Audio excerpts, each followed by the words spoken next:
Hello everyone, in this video let us take a look at Jira REST API, and today we will edit an issue.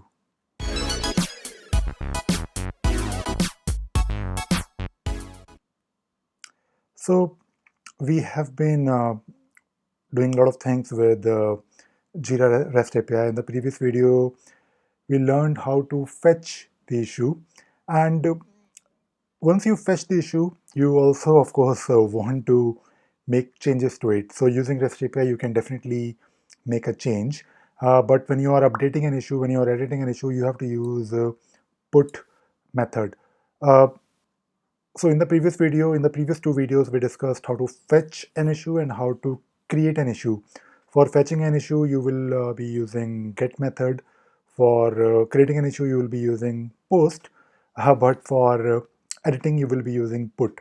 So if I go to my Talend API tester, here I will be making a change to an existing issue, which is CTS-16. And if I look at this issue, this is of course my issue in Jira, my Jira cloud. And I have, of course, few basic things that I will try to modify. For example, I can change, let us change summary and maybe some of the other fields.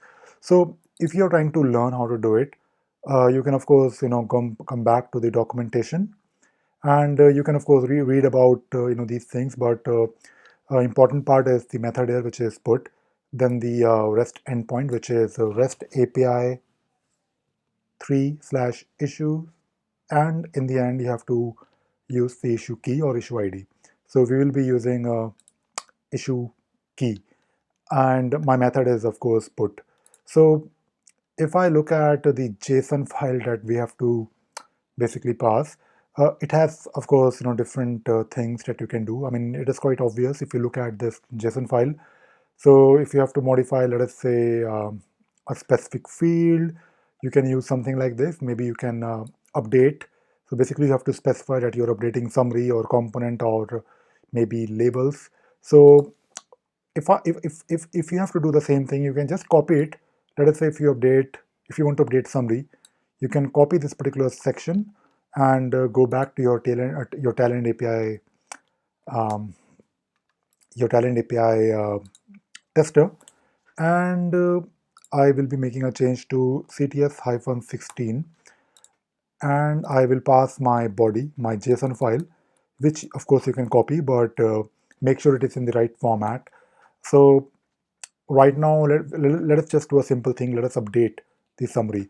So when you update a summary, you have to specify, of course, the name, like summary, of course, the field name, and then you have to say set, and then followed by the actual text or the title, the new title. So let us say this is my new summary from REST API. So I can do that, and if I click on send, hopefully it will work. So something is wrong, which is fine. There is no need to panic. So it says unexpected end of input. So it seems like the format is incorrect. And if you look at the JSON file, I believe we have to close this update. Uh, there is a um, curly bracket which is missing. So let us do that. And if you click on send again, you have this response, which is, if it is in green, it looks good. Let us validate quickly, and if you go back to the issue and if you refresh, let us see. So we now have a new summary, which is now fine. So we have been able to update the summary. We can also do few other things, and let us say if you have to update maybe a label, for example. So you can copy this particular part and just go to the same JSON where you were previously updating the summary, but instead this time we have to update the label. We have to basically add a label. We are not really removing any label. So let us say we have to add something like new label. Let us try something interesting. So if you say new label, and we are not really removing anything, so let us just get rid of this. So when you are working with this Talent API tester, you can quickly test things, and it will give you an opportunity to validate whether your JSON is in the right format or not. So let me add a new label, and if you click on send button, we have an error, and it says the new label contains spaces, which is invalid. So you need to have maybe a hyphen in between. So you can add a new label and then click on send button. So now it looks good. If you go back, we already have one label called triaged, and then we'll refresh to validate whether we have a new label or not. So yes, we have a new label, and this works.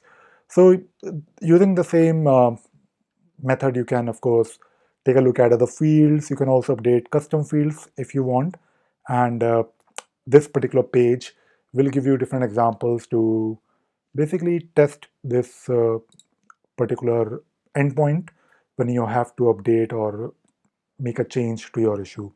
So I hope you learned something new in this video, and you also enjoyed watching this video.